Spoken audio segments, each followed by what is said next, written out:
Art is an incredibly cheap way to increase destination density. Destinations are magnets for people, and a place with lots of people magnets not only has lots of people, but also their money. Money that moves. Destinations draw people to them.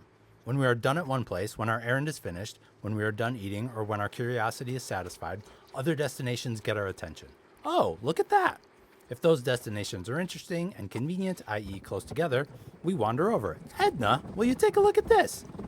And if we have the time, on we will go from one destination to the next, and to the next, and to the next. More than fitness gyms, more than treadmills, more than standing desks, and more than clipboard holders asking if we have a minute for children, destination density makes people walk.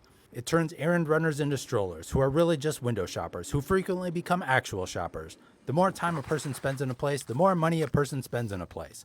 This is one reason there are business districts. Shops that clump together, that have density, share their customers with each other. Shoppers not only clump their errands, they also get pulled into other shops by something shiny, because ultimately humans are just tall raccoons. Now, creating destinations with full-blown restaurants and gift shops is fantastic, but expensive as hell, with a relatively insane upfront investment and something adults call risk. But for literally pennies on the dollar, like maybe a penny, actually less than that, for fractions of a penny really. I mean, if you're starting from scratch and building a destination business from zero, and you're adding up the remodeling and the permitting and the labor and the commercial kitchen and the rent and the products and the training and the shipping and on forever, or at least until the business fails, which on average is less than 5 years, you're talking about hundreds of thousands of dollars. Millions maybe.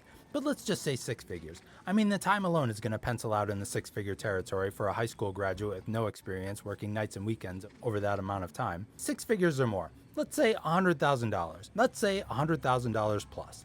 For $100,000 plus, US, you can add one pretty sweet destination business to your shopping district. Meanwhile, Eau Claire pays artists $1,000 a pop for a sculpture. $100,000 in Eau Claire gets them 100 destinations a year. 100 people magnets that not only draw people and their money directly into their shopping districts, the art literally blows the money down the street in front of every single shop on the sculpture tour by making it interesting to walk down the street. It's that simple. No, really, it's that simple. Visit Eau Claire has a small staff and a marketing budget, but their art isn't even that good. I mean, look at this piece. What even is that? No one is going to buy this. But if they do, Visit Eau Claire gets a cut. Eau Claire makes money as an art dealer. Eau Claire's fly-by-night scam to create a manufactured destination and get unsuspecting tourists to eat at restaurants and rent hotel rooms not only increases tax revenue, reduces crime, and creates jobs, it literally prints money. Sculpture Tour is the #1 reason people give for visiting Eau Claire, according to some woman who helped start Sculpture Tour 16 years ago and is literally paid to promote Eau Claire as a tourist destination. So, there you have it. If you like art or restaurants or cute walkable main streets, visit Eau Claire, Wisconsin. If you like money, build an art walk. If you like people, build an art walk. If you like thriving business districts, build an art walk. If you don't like crime, build an art walk. If you like jobs and tax revenue and economic vitality and community and engagement and neighborhood unity and civic identity, build a freaking art walk. Eau Claire is calling itself the largest sculpture tour in the country, and they've got like 2 pieces of art on a block. That's it. That's all it takes to create a national draw, to put your town on the map, to boost your local economy, to be able to say you have a creative economy.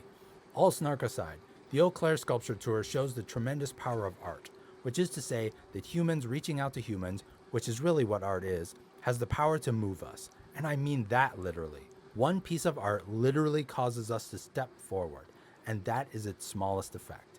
A few sculptures scattered about town elevates the entire city. 1 to 2 pieces on a block boosts the 30 to 40 businesses in the vicinity.